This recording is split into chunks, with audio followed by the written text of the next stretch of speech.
ಹೇ guys ಎಲ್ಲರಿಗೂ ನಮಸ್ಕಾರಗಳು, welcome back to Sagar stories. ಒಂದು ಕಡೆ ನೋಡ್ತು ಅಂತ ಅಂದರೆ ಇಂಡಿಯಾ ವರ್ಸಸ್ ನ್ಯೂಜಿಲ್ಯಾಂಡ್ ಮ್ಯಾಚು, ಅದು ಕೂಡ ಮಜಾ ಬರೋಂಗಾಯ್ತು ಅಂತ ಅಂದರೆ ಅದಕ್ಕಿಂತ ಮಜಾ ಬರೋಂಗಾಗಿದ್ದು ಯಾರಾಮ ಆಗಿದೆ ಇವತ್ತು WPL ಮ್ಯಾಚು. ನೆನ್ನೆ ನೋಡೋದು ಹಂಗೆ, ಇವತ್ತು ನೋಡೋದು ಹಿಂಗೆ, ಒಟ್ನಲ್ಲಿ ಎಲ್ಲ ಎಡ್ಜ್ ಆಫ್ ದ ಸೀಟ್. ಮೊನ್ನೆ ನೋಡಿದ್ರೆ ಹಂಗೆ ಎಡ್ಜ್ ಆಫ್ ದ ಸೀಟಲ್ಲಿ ನೋಡ್ಕೊಂಡು ಕೂತ್ಕೊಳ್ಳೋ ಥರ ಮ್ಯಾಚ್ಗಳೇನೆ ಆಗ್ತಾ ಇದೆ ಎಲ್ಲ WPL. ಇದು ಖುಷಿ ವಿಚಾರ. ಹಂಗೆ ನೋಡೋಕೆ ಹೋಯ್ತು ಎಲ್ಲ ಒಂಥರ ಬುಡಕ್ಕೆ ಹೋಗ್ತಾ ಇದ್ದಾವೆ ಮ್ಯಾಚ್ಗಳು.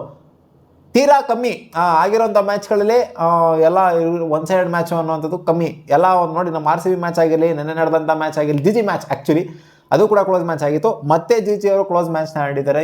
ಏನು ಗುರು GGದು ಈ ಥರ ಲಾಸ್ಟ್ ಓವರ್ 7 ರನ್ನ ಡಿಪೆಂಡ್ ಮಾಡ್ಕೊಂಬಿಟ್ರಲ್ಲ ಗುರು. ಅದು ಲಾಸ್ಟ್ 2 ಓವರ್ 41 ರನ್ನ ಇಟ್ಕಿಸ್ಕೊಂಬಿಟ್ಟು ಲಾಸ್ಟ್ ಓವರ್ 7 ರನ್ನ ಡಿಪೆಂಡ್ ಮಾಡ್ಕೊಂಬಿಡ್ತಾರೆ ಅಂತ ಅಂದರೆ ತಲೆಗೆ ಸೈಕ್ ಆಗೋಗ್ಬಿಡ್ತು. Delhi Capitals back to back matches ಸೋತಿದ್ದಾರೆ. ಈ ಕಡೆಯಿಂದ GG ಅವರು ಬ್ಯಾಕ್ ಟು ಬ್ಯಾಕ್ ಮ್ಯಾಚ್ನ ಗೆದ್ದಿದ್ದಾರೆ. ಎಂಥ ಪರ್ಫಾರ್ಮೆನ್ಸ್ನ ಕೊಡ್ತಿರೋದು ಗುರು. ಸೋಫಿ ಡಿವೈನು ನಮ್ಮ RCB ಬಿಟ್ಟು ಹೋಗ್ತಾ ಇದ್ದಂಗೆ ನೋಡಿ, ಸೆಂಚುರಿ ಮಾತ್ರ ಬರ್ತಾ ಇಲ್ಲ. ಒಟ್ಟಲ್ಲಿ ಸೆಂಚುರಿ ಮಗ್ಳಿಗೆ ಹೋಗ್ತಾರೆ, ಹಂಗೆ ಆಫ್ ಆಗೋಗ್ಬಿಡ್ತಾರೆ. 95 ರನ್ಸ್ ಇವತ್ತು ಹೊಡೆದಿರೋದು ಸೋಫಿ ಡಿವೈನು. ಇವತ್ತು ದೈವ ದರ್ಶನನೇ ಆಗೋಗ್ಬಿಡ್ತು ಅಂತ ಅನ್ಕೊಳ್ಳಿ. ಇವತ್ತು ಗುಜರಾತ್ ಜೈಂಟ್ಸ್ಗೆ ಸೋಫಿ ಡಿವೈನ್ ಬಂದಿರಲಿಲ್ಲ ಅಂತಂದಿದ್ರೆ ಇವತ್ತು ಮ್ಯಾಚ್ ಖಂಡಿತ ಗೆಲ್ತಿರಲಿಲ್ಲ. ಕಣ್ಣು ಮುಚ್ಕೊಂಡು ಕೊಟ್ಬಿಡ್ಬೇಕು, ಅವ್ರಿಗೆ ಪ್ಲೇಯರ್ ಆಫ್ ದ ಮ್ಯಾಚ್ ಕೊಟ್ಬಿಡ್ಬೇಕು. ಏನು ಹೇಳೋದು ಏನು ಬೇಕಾಗೇನೇ ಇಲ್ಲ. ಫಸ್ಟ್ ಇನ್ನಿಂಗ್ಸ್ ನೋಡಿ ಯಾವ ಥರ ಆಡಿದ್ರು ಅಂತಂದರೆ ಗುಜರಾತ್ ಜೈಂಟ್ಸಿಗೆ ಬ್ಯಾಟಿಂಗ್ನ ಉಡಾಯಿಸ್ಬಿಟ್ರು. ಹಂಗೇನೆ ಏನು ಪೋಪ್ಳೆಲಿ ಕೊಟ್ಟಿದ್ವು ಆ ಸ್ನೇಹ ರಾಣಾಗೆ 6ನೇ ಓವರು. ಪೋಪ್ಳೆ ಲಾಸ್ಟ್ ಓವರು ಚಚ್ಚಿ ಕೆಡಬಿಟ್ರು. 32 ರನ್ ಹೊಡೆದ್ಬಿಟ್ರು ಗುರು. 4 4 6 6 6 6 ಚಚ್ಚಿ ಕೆಡವಾಕ್ಬಿಟ್ರು ಹಂಗೇನೆ ಸ್ನೇಹ ರಾಣಾನ. 32 ರನ್ನು. ಅಲ್ಲಿಂದ ಇನ್ನು ನೆಕ್ಸ್ಟ್ ಲೆವೆಲ್ ಎಲಿವೇಶನ್ನೇ ತಗೊಂಡೋದ್ರು ಹೊರತು ಕೆಳಗಡೆ ಅಂತೂ ಬ್ಯಾಟ್ನ ಕೆಳಗಡೆ ಇಳಿಸ್ಲೇ ಇಲ್ಲ ಅವರು. 95 ರನ್ ಆಗೋವರೆಗೂ ಕೂಡ ಅದ್ದೂರಿ. ಇನ್ಫ್ಯಾಕ್ಟ್ ಎಷ್ಟು ಗುರು, 10 ಓವರ್ ಆಗ್ಬೇಕಾದ್ರೆ ನಾನು ಅನ್ಕೊಂಡ್ಬಿಟ್ಟಿದ್ದೆ 10-11ನೇ ಓವರ್ಲಿ ಅವ್ರು ಸೆಂಚುರಿ ಆಗೋಗ್ಬಿಡುತ್ತೆ ಅಂತ. ಇನ್ನೇನು ಸ್ವಲ್ಪ ಇತ್ತು ಅಂದರೆ ಆಗಿಬಿಟ್ರದು ಸೆಂಚುರಿ. ಹೊಡೆಯೋಕೆ ಹೋಗ್ಬಿಟ್ಟು ಔಟ್ ಆದರು ಅನ್ಫಾರ್ಚುನೇಟಾಗಿ. ಚಾರಣಿ ಅವ್ರಿಗೆ ಒಂದು ಸ್ವಲ್ಪ ಕ್ರೆಡಿಟ್ ಕೊಡ್ಬೇಕು. ಯಾಕಂತಂದರೆ ಇನಿಷಿಯಲಿ ಬಿದ್ದಂಥ ವಿಕೆಟ್ಸ್ ಆಗಿರ್ಬೋದು, ಜೊತೆ ಕ್ಯಾಚ್ ಆಗಿರ್ಬೋದು, ಅದೆಲ್ಲ ನೋಡ್ತು ಅಂದರೆ ಅವರ ಸ್ವಲ್ಪ ಕಾಂಟ್ರಿಬ್ಯೂಷನ್ ಇದೆ. ಅವ್ರನ್ನಂತೂ ಮೆಚ್ಚಿಡಲೇಬೇಕು. ಅದು ಬಿಟ್ಟು ನೋಡ್ತು ಅಂತಂದರೆ ಆ್ಯಶ್ ಗಾರ್ಡ್ನರ್ ಬಂದರು ಅವ್ರ ಜೊತೆಗೆ. ಆ್ಯಶ್ ಗಾರ್ಡ್ನರ್ ಏನು ಕಮ್ಮಿ ಅಲ್ಲ, ಅವರು ಕೂಡ ಸರಿಯಾಗಿ ವಾಂಚಿದ್ರು. ಆ್ಯಶ್ ಗಾರ್ಡ್ನರ್ ಆಲ್ಮೋಸ್ಟ್ ಎಷ್ಟು ಅವರು ಒಂದು 15ನೇ ಕಂಪ್ಲೀಟ್ ಮಾಡಿದ್ರು. ಅವರ ಪರ್ಫಾರ್ಮೆನ್ಸಿಂದ, ಜೊತೆಗೆ 95 ಹೊಡೆದಂಥ ಸೋಫಿ ಡಿವೈನ ಪರ್ಫಾರ್ಮೆನ್ಸಿಂದ, ದೈವ ದರ್ಶನದಿಂದ ಇವರು ಹೊಡಿತಿದ್ದ ರೀತಿ ನೋಡ್ತು ಅಂದರೆ 10 ಓವರ್ಗೆ 120 ಹೊಡೆದ್ಬಿಟ್ಟಿದ್ರು. 10 ಓವರ್ 120 ಅಂತಂದರೆ ಅಲ್ಲಿಂದ ಏನೋ ಡಬಲ್ ಮಾಡಬೇಕು, 220 ರೇಂಜ್ಗೆ ಹೋಗುತ್ತೆ ಅಂತ ಅನ್ಕೊಂಡ್ಬಿಟ್ಟಿದ್ವಿ. ಏನೋ ರೆಕಾರ್ಡ್ ದಾಖಲೆ ಬರ್ದ್ಬಿಡ್ತಾರೆ ಗುಜರಾತ್ ಜೈಂಟ್ಸ್ ಅವರು ಅಂತ ಅನ್ಕೊಂಡಿದ್ವಿ. ಬಟ್ ಇಲ್ಲ, ರೆಸ್ಟ್ರಿಕ್ಟ್ ಆಯಿತು ಸ್ಕೋರು. ಲಾಸ್ಟ್ ಓವರ್ ಎಲ್ಲ ರನ್ಸೇ ಬಂದಿಲ್ಲ. ಲಾಸ್ಟ್ ಓವರ್ ನೋಡ್ತಾರೆ ಹೋಗ್ತಾ ಸ್ವಲ್ಪ ರೆಸ್ಟ್ರಿಕ್ಟ್ ಮಾಡಿದ್ರು. ಕ್ರೆಡಿಟ್ ಕೊಡಬೇಕಾಗಿರೋದು ತೆಗೆದ್ರಲ್ಲಪ್ಪ ಇವತ್ತು 5 ಫಾರ್ನ ಹ್ಯಾಟ್ರಿಕ್ ತೆಗೆದ್ಬಿಟ್ಟು ದಾಖಲೆಯ ಪುಟ ಸೇರ್ಬಿಟ್ರು. ಹಂಗೇನೆ ನಂದಿನಿ ಶರ್ಮಾ ಅದ್ದೂರಿಯಾಗಿ ಇವತ್ತು 5 ಫಾರ್ನ ಬೇರೆ ತೆಗೆದ್ಬಿಟ್ರು. ಲಾಸ್ಟ್ ಓವರ್ಲಿ 4 ವಿಕೆಟ್ ಗುರು. ಯಾರು ತೆಗಿತಾರ ಲಾಸ್ಟ್ ಓವರಲ್ಲಿ 4 ವಿಕೆಟು? 1 ವಿಕೆಟ್ 2 ವಿಕೆಟ್ ಬೀಳೋದೇನೆ ದೊಡ್ಡದು. 4 ವಿಕೆಟು ಲಾಸ್ಟ್ ಓವರ್ಲಿ 5 ಬರುತ್ತಂತ ಅವರು ಕನ್ಸಲ್ಲಿ ಅನ್ಕೊಂಡಿರ್ಲಿಲ್ಲ ಅಲ್ಲ ಅವ್ರಿಗೆ. ಲಾಸ್ಟ್ ಓವರ್ ನೋಡಿ ಬಂದ್ಬಿಡ್ತಾವ್ರಿಗೆ 5 ಫಾರು. ಎಲ್ಲ ಒಂಥರ ಒಂದು ಟೈಮ್ ನಸೀಬು ಇರಬೇಕು ಅಂತ ಅನ್ಸುತ್ತೆ. ಎಲ್ಲ ಟೈಲೆಂಡರ್ಸ್ನ ಟಕ ನಂಗೆ ಔಟ್ ಮಾಡಿಬಿಟ್ಟು 5 ವಿಕೆಟ್ನ ಎತ್ಬಿಟ್ರು. ಕ್ರೆಡಿಟ್ ಅಂತೂ ಖಂಡಿತ ಕೊಡಲೇಬೇಕು, ಮಸ್ಸಾಗಿ ಪರ್ಫಾರ್ಮ್ ಮಾಡಿದರೆ.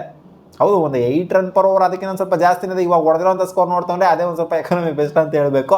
ಸೊ ಓಕೆ, ಚೇಸ್ ಡೌನ್ಗೆ ಅಂತ ಬಂದ್ರಪ್ಪ ಶಫಾಲಿ ವರ್ಮಾ ಜೊತೆಗೆ ಲೀ ಇಬ್ರು ಓಪನ್ ಮಾಡಿದ್ದು. ಶಫಾಲಿ ಏನಂತ ಕಾಂಟ್ರಿಬ್ಯೂಟ್ ಮಾಡೋಕ್ಕಾಗಿಲ್ಲ, ಬೇಗನೆ ಪಟ್ಟಣಂಗೆ ಔಟ್ ಆಗ್ತಾ ಇದ್ದಂಗೆ ಈ ಕಡೆಯಿಂದ ಲೀ 80+ ರನ್ಸ್ನ ಹೊಡೆದಿದ್ದು. 86 ರನ್ ಹೊಡೆದಿದ್ದಾರೆ. ಸಾಕಾಗಿ ಕಾಣಿಸ್ಕೊಡ್ರು. ಲೀ ಅವ್ರು ಮಾತ್ರ ಸ್ವಲ್ಪ ಸ್ಲೋ ಆಗೇ ಸ್ಟಾರ್ಟ್ ಮಾಡಿದ್ರು. ಹೋಗ್ತಾ ಆಲ್ಮೋಸ್ಟ್ ಎಷ್ಟು 30 ಬಾಲ್ ಆಡೋರ್ಗು ಕೂಡ ಒಂದು ರೇಂಜಿಗೆ ಸ್ಲೋ ಆಗೇ ಇತ್ತು. 25 ಬಾಲ್ ಆಗೋರ್ಗು ಸ್ವಲ್ಪ ಸ್ಲೋ ಆಗೈತು. ಅದಾದಮೇಲೆ ಆಕ್ಸಿಲೇಟ್ ಒಂಥರ 5th ಗೇರ್ಗೆ ಹಾಕೊಂಡ್ರು. ಅಲ್ಲಿವರೆಗೂ ಒಂದು 3rd ಗೇರಲ್ಲಿ ಆಡಿದ್ರು. Next level 5th ಗೇರ್ಗೆ ಹಾಕೊಂಡ್ರು. ವಾಂಚಾಗಿ ಸ್ಟಾರ್ಟ್ ಮಾಡಿದ್ರು ಲೀ ಅವರು. ಅವ್ರ ಜೊತೆಗೆ ಸೇರ್ಕೊಂಡಿದ್ದು ನಂಬರ್ 3 ಬಂದಂಥ ಸೌತ್ ಆಫ್ರಿಕನ್ನು ಸೈಕ್ ಕ್ಯಾಪ್ಟನ್ನು ಅವ್ನ ಅಜ್ಜಿ ಏನು ಚಚ್ಚಿದ್ರು ಗುರು ಇವತ್ತು ಹಾಕೊಂಡು. ಸೋಫಿ ಡಿವೈನ್, ಹೌದು ಇವ್ರಿಗಿನ ಬೆಟ್ರಾಗೆ ಚಚ್ಚಿದ್ದು ಸೋಫಿ ಡಿವೈನ್. ಹಂಗೆ ನೋಡೋಕೆ ಹೋಯ್ತು ಅಂತಂದರೆ. ಬಟ್ ಲೋರಾ ವಲ್ಫಾರ್ಡ್ ಆಡಿದ ರೀತಿ ನೋಡ್ತು ಅಂತಂದರೆ ಚೇಸ್ ಆನ್ ಆಗೋಗ್ಬಿಡುತ್ತೆ ಪಕ್ಕ. ಇದು ಮ್ಯಾಚು ಡೆಲ್ಲಿ ಕ್ಯಾಪಿಟಲ್ಸ್ತೇನೆ. ಸೋಫಿ ಡಿವೈನ್ ಆಡಿದ ಆಟ ವ್ಯರ್ಥ ಆಯಿತು ಅಂತಲೇ ಅನಿಸಿದ್ದು. ಯಾಕಂದರೆ ಲಾಸ್ಟ್ 2 ಓವರ್ ಜಾರ್ಜಿಯಾ ವ್ಯಾರಮ್ಗೆ ಜೊತೆಗೆ ಇನ್ನೊಬ್ರು ಯಾರಿಗೂ ಗೌತಮ್ ಅಂತ ಒಬ್ರು ಇದ್ದಾರಲ್ಲ, ಇಬ್ರಿಗೂ ಹಾಕೊಂಡು ಚಚ್ಚಾಡ್ಬಿಟ್ರು. ಹಂಗೇನೆ 19 ರನ್ ಬಂತು. ಒಂದು ಓವರ್ 22 ರನ್ ಬಂತು. 41 ರನ್ ಬಂದ್ಬಿಡ್ತು ಗುರು. 18ನೇ ಓವರು 19ನೇ ಓವರು. ಲಾಸ್ಟ್ ಓವರ್ 7 ರನ್ ಬೇಕಾಗಿತ್ತು. ಆ್ಯಶ್ ಗಾರ್ಡನ್ ಬರ್ತಾರೆ, ಸೋಫಿ ಡಿವೈನ್ ಹತ್ರ ಮಾತಾಡ್ತಾರೆ.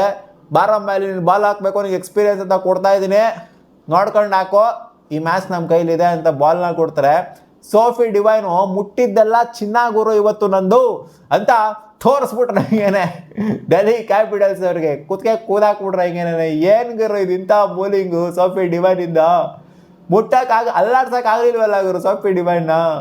ಲಾಸ್ಟ್ ಬಾಲ್ ಹಂಗೂ 4 ಗೀರರು ಹೋಗ್ಬಿಡ್ತದ, ಸ್ನೇಹ ರಾಣೆಯವರು 4 ಗೀರರು ಇಟ್ಬಿಡ್ತಾರ, 32 ರನ್ ಹೊಡ್ಸ್ಕೊಂಡ್ಬಿಡೋರು ಸೋಫಿ ಡಿವೈನಿಂದ. ಒಂದು 4 ಹೊಡೆದ್ಬಿಟ್ಟು ಆ ರಿವೆಂಜ್ನ ತೀರ್ಸ್ಕೊಂಡ್ಬಿಡ್ತಾರೆ. ಅವ್ರಿಗೆ ಅವಕಾಶ ಸಿಕ್ಕಿತ್ತು, ಒಂದು 4 ಹೊಡೆದ್ಬಿಟ್ಟು ರಿವೆಂಜ್ನ ತೀರ್ಸ್ಕೊಳ್ಳೋಂಥ ಅವಕಾಶ ಸ್ನೇಹ ರಾಣಾಗೆ ಸಿಕ್ಕಿತ್ತು. ಲಾಸ್ಟ್ ಬಾಲೇ ಮುಟ್ಲಿಲ್ಲ ಸ್ನೇಹ ರಾಣ ಅಲ್ಲಿ. ಅಲ್ಲ ಗುರು, ಜಮೀಮಾಲ್ ರೋಡ್ರಿಗ್ಸು ವಲ್ಫಾಟು ಇಬ್ರು ಕೂಡ ಇದ್ರು ಲಾಸ್ಟ್ ಓವರಲ್ಲಿ. 7 ರನ್ನ ಹೊಡೆಯೋಕ್ಕಾಗಿಲ್ಲ ಅದನ್ನು ನಂಬ್ದಿರ ನೀವು. ಲಾಸ್ಟ್ 2 ಓವರ್ 40 ರನ್ ಹೊಡೆದಿದ್ದಾರೆ, 7 ರನ್ ಹೊಡೆಯೋಕ್ಕಾಗಿಲ್ಲ ಒಂದು ಓವರಲ್ಲಿ ಅಂತಂದರೆ. ಓವರ್ ಸ್ಟಾರ್ಟ್ ಆದಾಗ ಡೆಲ್ಲಿ ಕ್ಯಾಪಿಟಲ್ಸ್ ಮುಖದಲ್ಲಿ ಹಾಸ, ತುಟಿಯಲ್ಲಿ ಮುಗುಳ್ನಾಗೆ ಎಲ್ಲನೂ ಇತ್ತು. ಓವರ್ ಎಂಡ್ ಆಗೋ ಟೈಮಲ್ಲಿ ಜಿ ಅವ್ರ ಮುಖದ ಮೇಲೆ ಖುಷಿ ಎಲ್ಲ ತಿಪ್ಪುರ್ಲಾಗ ಹೊಡಿತಾ ಇದ್ರಲ್ಲಿ, ನಕ್ಕೊಂಡು ಬ್ಯಾಕ್ ಪಡ್ಕೊಂಡು ನಕ್ಬಿಟ್ರು ಹಂಗೆ ಜಿ ಅವರು. ಇಷ್ಟು ಹೊಡೆಯೋಕ್ಕಾಗಿಲ್ಲ, 7 ರನ್ ಹೊಡೆಯೋಕ್ಕಾಗಲ್ವ ನಿಮ್ಮ ಯೋಗ್ತಾಗ ಲಾಸ್ಟ್ ಓವರಲ್ಲಿ ಅಂತ, ಏನ್ರೋ ನಿಮ್ಮದು ಅಂತ.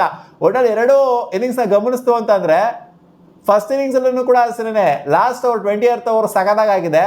ಈ ಇನ್ನಿಂಗ್ಸಲ್ಲೂ ಕೂಡ ಅಷ್ಟೇ 20th ಓವರ್ ಸಗದಾಗಿದೆ. 20th ಓವರ್ 2 ಇನ್ನಿಂಗ್ಸಲ್ಲೂ ಕೂಡ ರನ್ಸ್ ಬಂದಿಲ್ಲ, ರನ್ಸ್ ಬೇರೆ ಓವರ್ಗಳಲ್ಲಿ ಬಂದಿದೆ ಅಷ್ಟೇ. ಒಡಲ್ ಸೋಫಿ ಡಿವೈನು ಜಮೋಫೆ ಇನ್ನಿಂಗ್ಸು ಜೊತೆಗೆ ಜಮೋಫೆ ಬೌಲಿಂಗ್ನ ಇವತ್ತು ಮಾಡಿಬಿಟ್ಟು ತೋರಿಸಿದರೆ ದೈವ ದರ್ಶನ ಆಗಿದೆ ಗುಜರಾತ್ ಜೈಂಟ್ಸ್ಗೆ ಅಂತ. 2 ಕೋಟಿ ಕೊಟ್ಬಿಟ್ಟು ತಗೊಂಡಿರೋದಕ್ಕೂ ಕೂಡ ಸಾರ್ಥಕ ಮಾಡಿಬಿಟ್ಟಿದ್ರೆ ಸೋಫಿ ಡಿವೈನ್ ಅವರು. ಎಕ್ಸ್ಪೆಕ್ಟೆಡ್ ಈ ಥರ ಏನು ಹೊಸ್ದಾಗೇನೆ ಸೋಫಿ ಡಿವೈನ ಮಾರ್ಸಿಗೂ ಕೂಡ ಈ ಥರ ಬ್ಲಾಸ್ಟ್ನ ಕೊಟ್ಟಿದ್ದಾರೆ. ಬಟ್ ಅದಕ್ಕಿಂತ ಒಂಥರ ಅಗ್ರೆಸಿವ್ ಆಗಿ ಕಾಣಿಸ್ಕೊಂಡ್ಬಿಟ್ರು ಗುರು. ಹೋಗ್ತಾ ಏಜ್ ಆಗ್ತಾ ಏನು ಈ ಪಾರ್ಟಿ ಇಷ್ಟು ಚೆನ್ನಾಗಿ ಆಡ್ತಾವ್ರಲ್ಲ ಅಂತ ಅನ್ನಿಸ್ಬಿಡ್ತು ನನಗೆ ಸೋಫಿ ಡಿವೈನು. ನಿಮಗೇನು ಅನ್ನಿಸ್ತು ಗುರು ಸೋಫಿ ಡಿವೈನ ಈ ಒಂದು ಅವತಾರ? ಕಾಮೆಂಟ್ ಸೆಕ್ಷನಲ್ಲಿ ಕಾಮೆಂಟ್ ಮಾಡಿ ತಿಳಿಸಿ. ಮತ್ತೆ ಸಿಗೋಣ ಮುಂದಿನ ವಿಡಿಯೋದಲ್ಲಿ.